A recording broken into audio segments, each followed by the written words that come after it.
Metamorphosis by Franz Kafka. Translated by Wyllie, part 2. It was not until it was getting dark that evening that Gregor awoke from his deep and coma-like sleep. He would have woken soon afterwards anyway, even if he hadn't been disturbed, as he had had enough sleep and felt fully rested. But he had the impression that some hurried steps and the sound of the door leading into the front room being carefully shut had woken him. The light from the electric street lamp shone palely here and there onto the ceiling and tops of the furniture, but down below, where Gregor was, it was dark. He pushed himself over to the door, feeling his way clumsily with his antennae, of which he was now beginning to learn the value, in order to see what had been happening there. The whole of his left side seemed like one painfully stretched scar, and he limped badly on his 2 rows of legs. One of the legs had been badly injured in the events of that morning. It was nearly a miracle that only one of them had been and dragged along lifelessly. It was only when he had reached the door that he realized what it actually was that had drawn him over to it. It was the smell of something to eat. By the door there was a dish filled with sweetened milk with little pieces of white bread floating in it. He was so pleased he almost laughed, as he was even hungrier than he had been that morning, and immediately dipped his head into the milk, nearly covering his eyes with it. But he soon drew his head back again in disappointment. Not only did the pain in his tender left side make it difficult to eat the food he was only able to eat if his whole body worked together as a snuffling whole, but the milk did not taste at all nice. Milk like this was normally his favorite drink, and his sister had certainly left it there for him because of that, but he turned, almost against his own will, away from the dish and crawled back into the center of the room. Through the crack in the door, Gregor could see that the gas had been lit in the living room. His father at this time would normally be sat with his evening paper, reading it out in a loud voice to Gregor's mother and sometimes to his sister. But there was now not a sound to be heard. Gregor's sister would often write and tell him about this reading, but maybe his father had lost the habit in recent times. It was so quiet all around, too, even though there must have been somebody in the flat. What a quiet life it is the family lead, said Gregor to himself, and gazing into the darkness, felt a great pride that he was able to provide a life like that in such a nice home for his sister and parents. But what now? If all this peace and wealth and comfort should come to a horrible and frightening end? That was something that Gregor did not want to think about too much, so he started to move about, crawling up and down the room. Once during that long evening, the door on one side of the room was opened very slightly and hurriedly closed again. Later on, the door on the other side did the same. It seemed that someone needed to enter the room but thought better of it. Gregor went and waited immediately by the door, resolved either to bring the timorous visitor into the room in some way, or at least to find out who it was. But the door was opened no more that night, and Gregor waited in vain. The previous morning, while the doors were locked, everyone had wanted to get in there to him. But now that he had opened up one of the doors and the other had clearly been unlocked sometime during the day, no one came, and the keys were in the other sides. It was not until late at night that the gaslight in the living room was put out, and now it was easy to see that his parents and sister had stayed awake all that time, as they all could be distinctly heard as they went away together on tiptoe. It was clear that no one would come into Gregor's room any more until morning. That gave him plenty of time to think undisturbed about how he would have to rearrange his life. For some reason, the tall, empty room where he was forced to remain made him feel uneasy as he lay there flat on the floor, even though he had been living in it for 5 years. Hardly aware of what he was doing other than a slight feeling of shame, he hurried under the couch. It pressed down on his back a little, and he was no longer able to lift his head, but he nonetheless felt immediately at ease, and his only regret was that his body was too broad to get it all underneath. He spent the whole night there. Some of the time he passed in a light sleep, although he frequently woke from it in alarm because of his hunger. And some of the time was spent in worries and vague hopes which, however, always led to the same conclusion. For the time being, he must remain calm. He must show patience and the greatest consideration so that his family could bear the unpleasantness that he, in his present condition, was forced to impose on them. Gregor soon had the opportunity to test the strength of his decisions, as early the next morning, almost before the night had ended, his sister, nearly fully dressed, opened the door from the front room and looked anxiously in. She did not see him straight away, but when she did notice him under the couch, he had to be somewhere. For God's sake, he couldn't have flown away. She was so shocked that she lost control of herself and slammed the door shut again from outside. But she seemed to regret her behavior. As she opened the door again straight away and came in on tiptoe as if entering the room of someone seriously ill or even of a stranger, Gregor had pushed his head forward, right to the edge of the couch, and watched her. Would she notice that he had left the milk as it was, realize that it was not from any lack of hunger, and bring him in some other food that was more suitable? If she didn't do it herself, he would rather go hungry than draw her attention to it. Although he did feel a terrible urge to rush forward from under the couch, throw himself at his sister's feet, and beg her for something good to eat. However, his sister noticed the full dish immediately and looked at it and the few drops of milk splash around it with some surprise. She immediately picked it up using a rag, not her bare hands, and carried it out. Gregor was extremely curious as to what she would bring in its place, imagining the wildest possibilities. But he never could have guessed what his sister, in her goodness, actually did bring. In order to test his taste, she brought him a whole selection of things, all spread out on an old newspaper. There were old, half-rotten vegetables, bones from the evening meal, covered in white sauce that had gone hard, a few raisins and almonds, some cheese that Gregor had declared inedible 2 days before, a dry roll, and some bread spread with butter and salt, as well as all that she had poured some water into the dish, which had probably been permanently set aside for Gregor's use, and placed it beside them. Then, out of consideration for Gregor's feelings, as she knew that he would not eat in front of her, she hurried out again and even turned the key in the lock so that Gregor would know he could make things as comfortable for himself as he liked. Gregor's little legs whirred. At last he could eat. What's more, his injuries must already have completely healed, as he found no difficulty in moving. This amazed him, as more than a month earlier he had cut his finger slightly with a knife. He thought of how his finger had still hurt the day before yesterday.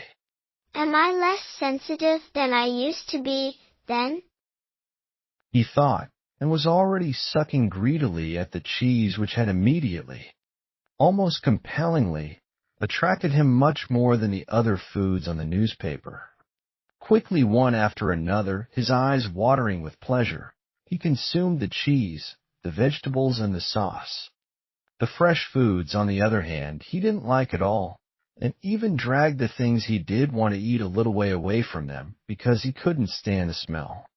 Long after he had finished eating and lay lethargic in the same place, his sister slowly turned the key in the lock as a sign to him that he should withdraw.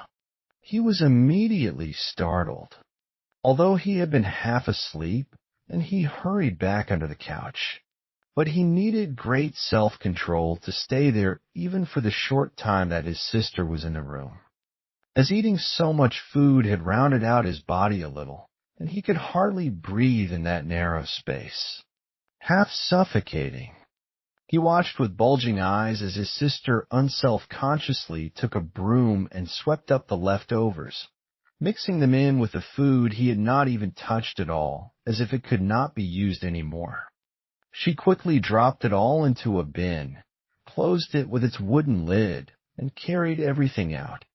She had hardly turned her back before Gregor came out again from under the couch and stretched himself. This was how Gregor received his food each day now.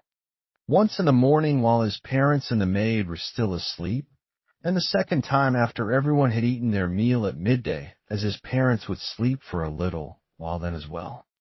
And Gregor's sister would send the maid away on some errand. Gregor's father and mother certainly did not want him to starve either.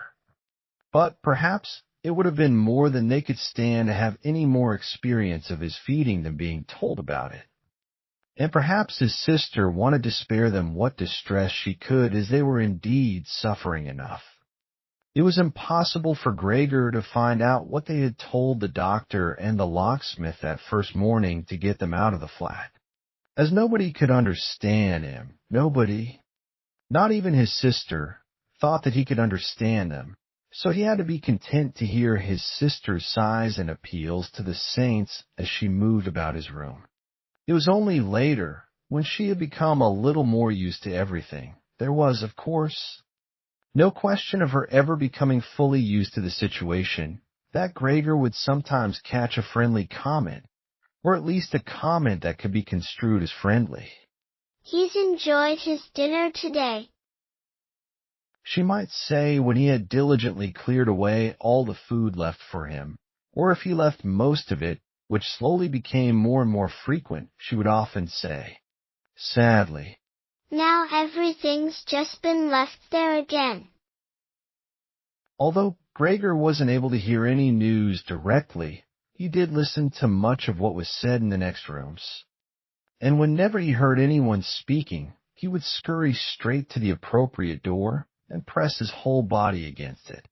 There was seldom any conversation, especially at first.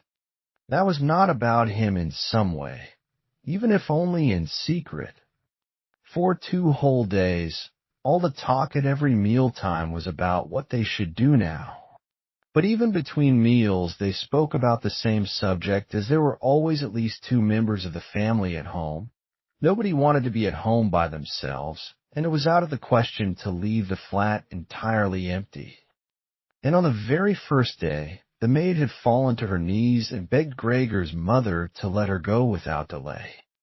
It was not very clear how much she knew of what had happened, but she left within a quarter of an hour, tearfully thanking Gregor's mother for her dismissal, as if she had done her an enormous service.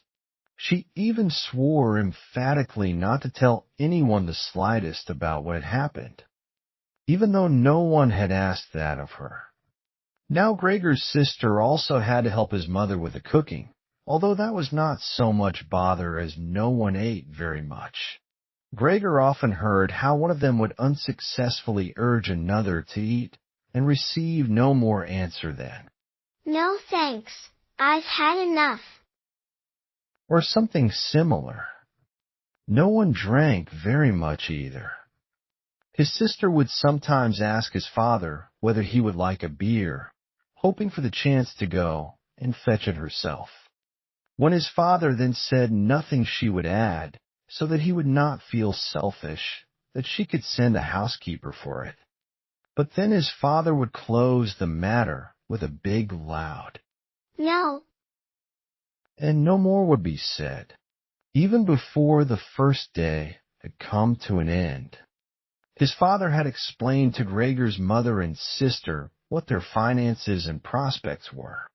Now and then he stood up from the table and took some receipt or document from the little cash box he had saved from his business when it had collapsed 5 years earlier. Gregor heard how he opened the complicated lock and then closed it again after he had taken the item he wanted. What he heard his father say was some of the first good news that Gregor heard since he had first been incarcerated in his room.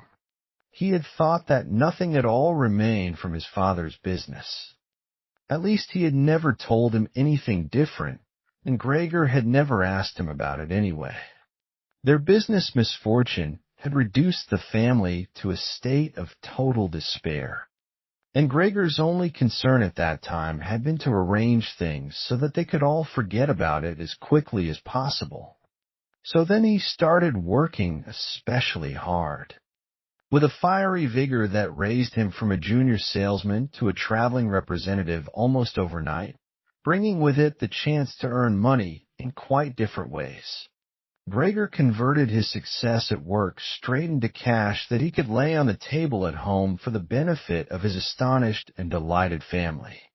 They had been good times, and they had never come again. At least not with the same splendor, even though Gregor had later earned so much that he was in a position to bear the costs of the whole family, and did bear them. They had even got used to it, both Gregor and the family. They took the money with gratitude, and he was glad to provide it, although there was no longer much warm affection given in return. Gregor only remained close to his sister now. Unlike him, she was very fond of music and a gifted and expressive violinist. It was his secret plan to send her to the conservatory next year, even though it would cause great expense that would have to be made up for in some other way. During Gregor's short periods in town, conversation with his sister would often turn to the conservatory, but it was only ever mentioned as a lovely dream that could never be realized. Their parents did not like to hear this innocent talk, but Gregor thought about it quite hard and decided he would let them know what he planned with a grand announcement of it on Christmas Day. That was the sort of totally pointless thing that went through his mind in his present state, pressed upright against the door and listening. There were times when he simply became too tired to continue listening, when his head would fall wearily against the door, and he would pull it up again with a start, as even the slightest noise he caused would be heard next door, and they would all go silent. What's that he's doing now?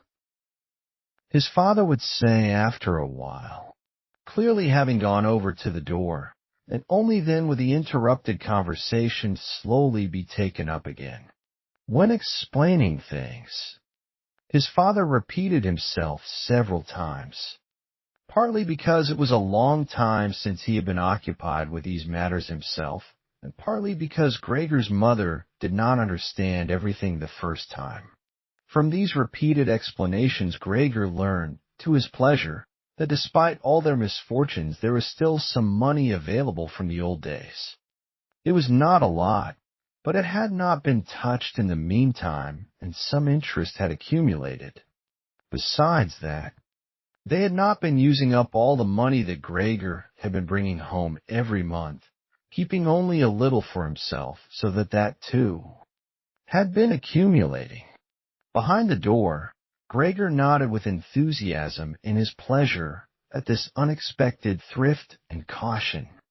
He could actually have used this surplus money to reduce his father's debt to his boss, and the day when he could have freed himself from that job would have come much closer. But now it was certainly better the way his father had done things. This money, however, was certainly not enough to enable the family to live off the interest. It was enough to maintain them for perhaps 1 or 2 years. No more. That's to say, it was money that should not really be touched but set aside for emergencies. Money to live on had to be earned. His father was healthy but old and lacking in self-confidence. During the 5 years that he had not been working, the first holiday in a life that had been full of strain and no success, he had put on a lot of weight and become very slow and clumsy. Would Gregor's elderly mother now have to go and earn money? She suffered from asthma, and it was a strain for her just to move about the home. Every other day would be spent struggling for breath on the sofa by the open window. Would his sister have to go and earn money? She was still a child of 17. Her life up till then had been very enviable, consisting of wearing nice clothes, sleeping late, helping out in the business, joining in with a few modest pleasures, and most of all playing the violin. Whenever they began to talk of the need to earn money, Gregor would always first let go of the door and then throw himself onto the cool leather sofa next to it, as he became quite hot with shame and regret. He would often lie there the whole night through, not sleeping a wink but scratching at the leather for hours on end. Or he might go to all the effort of pushing a chair to the window, climbing up onto the sill and propped up in the chair, leaning on the window to stare out of it. He had used to feel a great sense of freedom from doing this.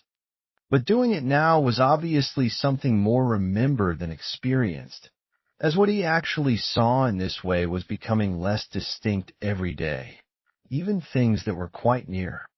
He had used to curse the ever-present view of the hospital across the street, but now he could not see it at all, and if he had not known that he lived in Charlottenstrasse, which was a quiet street despite being in the middle of the city, he could have thought that he was looking out the window at a barren waste where the gray sky and the gray earth mingled inseparably.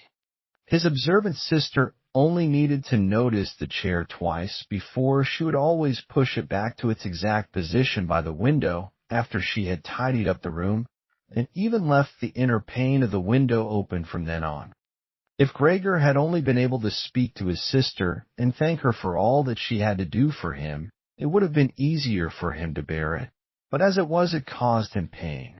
His sister naturally tried as far as possible to pretend there was nothing burdensome about it, and the longer it went on, of course, the better she was able to do so. But as time went by, Gregor was also able to see through it all so much better. It had even become very unpleasant for him. Now, whenever she entered the room, no sooner had she come in than she would quickly close the door as a precaution, so that no one would have to suffer the view into Gregor's room. Then she would go straight to the window and pull it hurriedly open, almost as if she were suffocating. Even if it was cold, she would stay at the window breathing deeply for a little while. She would alarm Gregor twice a day with this running about and noise-making. He would stay under the couch shivering the whole while, knowing full well that she would certainly have liked to spare him this ordeal. But it was impossible for her to be in the same room with him with the windows closed. One day, about a month after Gregor's transformation, when his sister no longer had any particular reason to be shocked at his appearance, she came into the room a little earlier than usual and found him still staring out the window, motionless, and just where he would be most horrible. In itself, his sister's not coming into the room would have been no surprise for Gregor, as it would have been difficult for her to immediately open the window while he was still there. But not only did she not come in, she went straight back and closed the door behind her. A stranger would have thought he had threatened her and tried to bite her. Gregor went straight to hide himself under the couch. Of course, but he had to wait until midday before his sister came back, and she seemed much more uneasy than usual. It made him realize that she still found his appearance unbearable and would continue to do so.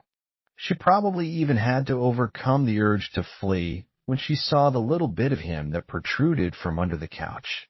One day, in order to spare her even this sight, he spent 4 hours carrying the bedsheet over to the couch on his back and arranged it so that he was completely covered and his sister would not be able to see him even if she bent down. If she did not think this sheet was necessary, then all she had to do was take it off again, as it was clear enough that it was no pleasure for Gregor to cut himself off so completely. She left the sheet where it was. Gregor even thought he glimpsed a look of gratitude one time when he carefully looked out from under the sheet to see how his sister liked the new arrangement. For the first 14 days, Gregor's parents could not bring themselves to come into the room to see him.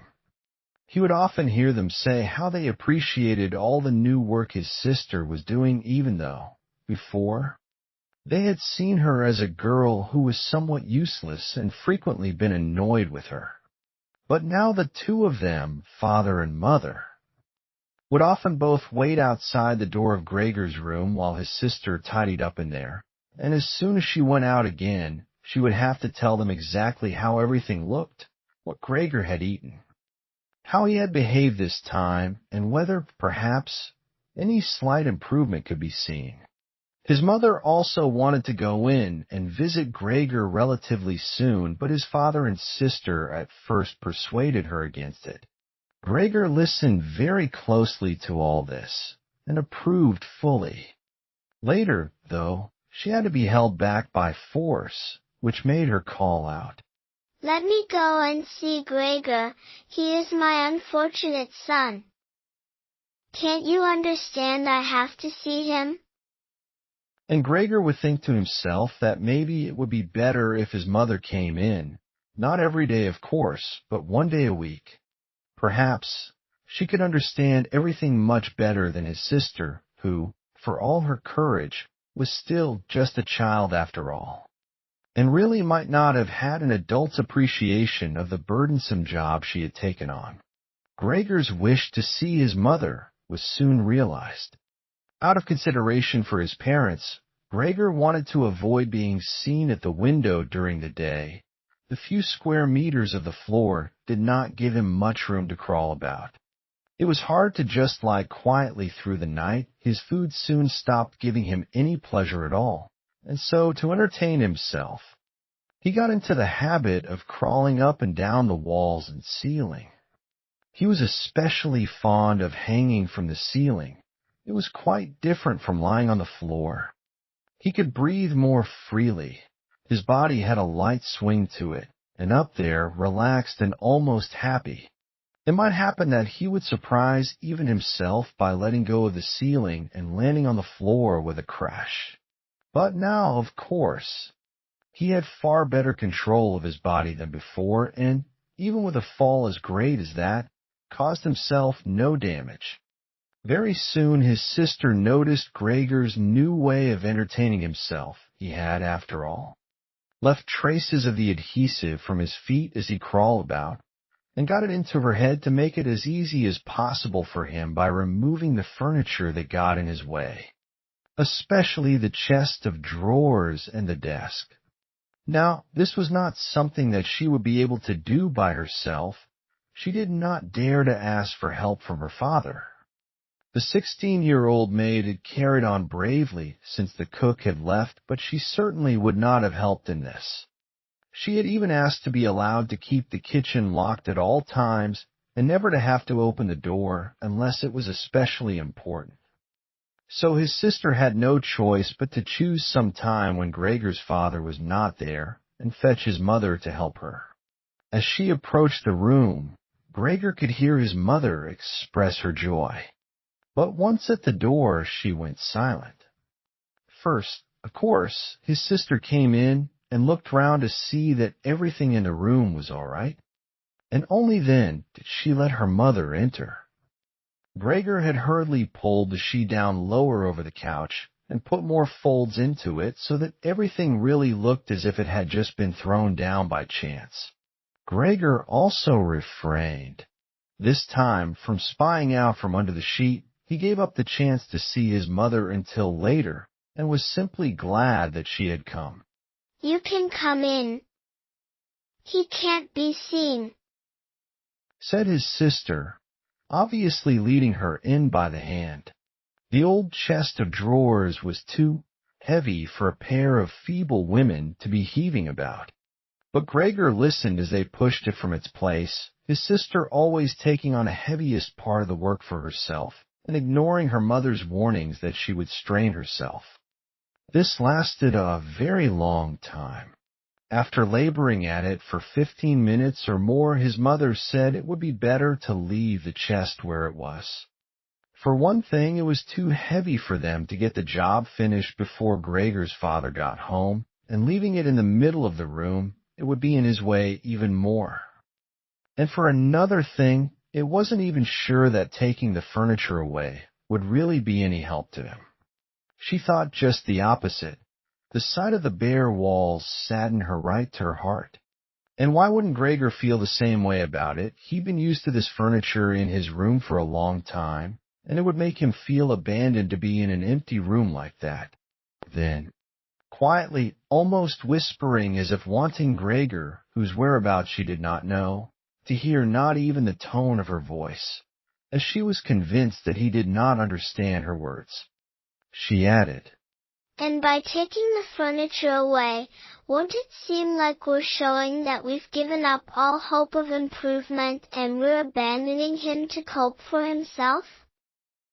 I think it'd be best to leave the room exactly the way it was before so that when Gregor comes back to us again he'll find everything unchanged and he'll be able to forget the time in between all the easier." Hearing these words from his mother made Gregor realize that the lack of any direct human communication, along with the monotonous life led by the family during these 2 months, must have made him confused. He could think of no other way of explaining to himself why he had seriously wanted his room emptied out. Had he really wanted to transform his room into a cave? A warm room fitted out with the nice furniture he had inherited? That would have let him crawl around unimpeded in any direction. But it would also have let him quickly forget his past when he had still been human. He had come very close to forgetting, and it had only been the voice of his mother, unheard for so long, that had shaken him out of it. Nothing should be removed. Everything had to stay. He could not do without the good influence the furniture had on his condition. And if the furniture made it difficult for him to crawl about mindlessly, that was not a loss but a great advantage. His sister, unfortunately, did not agree. She had become used to the idea, not without reason, that she was Gregor's spokesman to his parents about the things that concerned him. This meant that his mother's advice now was sufficient reason for her to insist on removing not only the chest of drawers and the desk, as she had thought at first, but all the furniture apart from the all-important couch. It was more than childish perversity, of course, or the unexpected confidence she had recently acquired. That made her insist. She had indeed noticed that Gregor needed a lot of room to crawl about in, whereas the furniture, as far as anyone could see, was of no use to him at all. Girls of that age, though, do become enthusiastic about things and feel they must get their way whenever they can. Perhaps this was what tempted Greta to make Gregor's situation seem even more shocking than it was, so that she could do even more for him. Greta would probably be the only one who would dare enter a room dominated by Gregor crawling about the bare walls by himself. So she refused to let her mother dissuade her. Gregor's mother already looked uneasy in his room. She soon stopped speaking and helped Gregor's sister to get the chest of drawers out with what strength she had. The chest of drawers was something that Gregor could do without if he had to, but the writing desk had to stay. Hardly had the two women pushed the chest of drawers, groaning, out of the room than Gregor poked his head out from under the couch to see what he could do about it. He meant to be as careful and considerate as he could, but, unfortunately, it was his mother who came back first, while Greta in the next room had her arms round the chest, pushing and pulling at it from side to side by herself without, of course, moving it an inch. His mother was not used to the sight of Gregor. He might have made her ill, so Gregor hurried backwards to the far end of the couch. In his startlement, though, he was not able to prevent the sheet at its front from moving a little. It was enough to attract his mother's attention. She stood very still, remained there a moment, and then went back out to Greta. Gregor kept trying to assure himself that nothing unusual was happening. It was just a few pieces of furniture being moved after all, but he soon had to admit that the women going to and fro, their little calls to each other, the scraping of the furniture on the floor, all these things made him feel as if he were being assailed from all sides, with his head and legs pulled in against him and his body pressed to the floor. He was forced to admit to himself that he could not stand all of this much longer. They were emptying his room out. taking away everything that was dear to him. They had already taken out the chest containing his fret saw and other tools. Now they threatened to remove the writing desk with its place clearly worn into the floor. The desk where he had done his homework as a business trainee at high school, even while he had been at infant school. He really could not wait any longer to see whether the two women's intentions were good. He had nearly forgotten they were there anyway, as they were now too tired to say anything while they worked, and he could only hear their feet as they stepped heavily on the floor. So, while the women were leant against the desk in the other room catching their breath, he sallied out, changed direction 4 times, not knowing what he should say first before his attention was suddenly caught by the picture on the wall, which was already denuded of everything else that had been on it, of the lady dressed in copious fur. He hurried up onto the picture and pressed himself against its glass. It held him firmly and felt good on his hot belly. This picture, at least, now totally covered by Gregor, would certainly be taken away by no one. He turned his head to face the door into the living room so that he could watch the women when they came back. They had not allowed themselves a long rest and came back quite soon. Greta had put her arm around her mother and was nearly carrying her. "What shall we take now, then?" said Greta, and looked around. Her eyes met those of Gregor on the wall. Perhaps only because her mother was there, she remained calm, bent her face to her so that she would not look round, and said, albeit hurriedly and with a tremor in her voice, "Come on, let's go back in the living room for a while." Gregor could see what Greta had in mind. She wanted to take her mother somewhere safe and then chase him down from the wall. Well, she could certainly try it. He sat unyielding on his picture. He would rather jump at Greta's face. But Greta's words had made her mother quite worried. She stepped to one side, saw the enormous brown patch against the flowers of the wallpaper, and before she even realized it was Gregor that she saw, screamed, "Oh God! Oh God!" Arms outstretched, she fell onto the couch as if she had given up everything and stayed there immobile. "Gregor!" shouted his sister, glowering at him and shaking her fist. That was the first word she had spoken to him directly since his transformation. She ran into the other room to fetch some kind of smelling salts to bring her mother out of her faint. Gregor wanted to help too. He could save his picture later, although he stuck fast to the glass and had to pull himself off by force. Then he too ran into the next room as if he could advise his sister like in the old days. But he had to just stand behind her doing nothing. She was looking into various bottles. He startled her when she turned round. A bottle fell to the ground and broke. A splinter cut Gregor's face. Some kind of caustic medicine splashed all over him. Now, without delaying any longer, Greta took hold of all the bottles she could and ran with them into her mother. She slammed the door shut with her foot.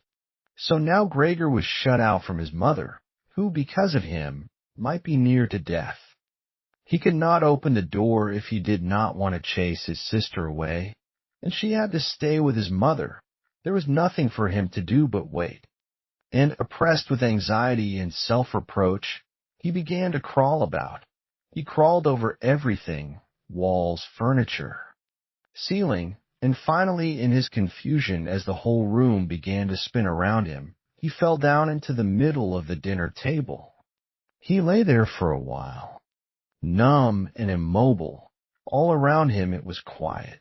Maybe that was a good sign. Then there was someone at the door. The maid, of course, had locked herself in her kitchen so that Greta would have to go and answer it. His father had arrived home. "What's happened?" were his first words. Greta's appearance must have made everything clear to him. She answered him with subdued voice and openly pressed her face into his chest. "Mother's fainted, but she's better now.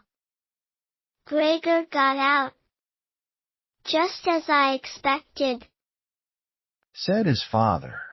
Just as I always said, but you women wouldn't listen. Would you? It was clear to Gregor that Greta had not said enough, and that his father took it to mean that something bad had happened, that he was responsible for some act of violence. That meant Gregor would now have to try to calm his father, as he did not have the time to explain things to him, even if that had been possible. So he fled to the door of his room and pressed himself against it so that his father, when he came in from the hall, could see straight away that Gregor had the best intentions and would go back into his room without delay. That it would not be necessary to drive him back, but that they had only to open the door and he would disappear. His father, though, was not in the mood to notice subtleties like that. Ah!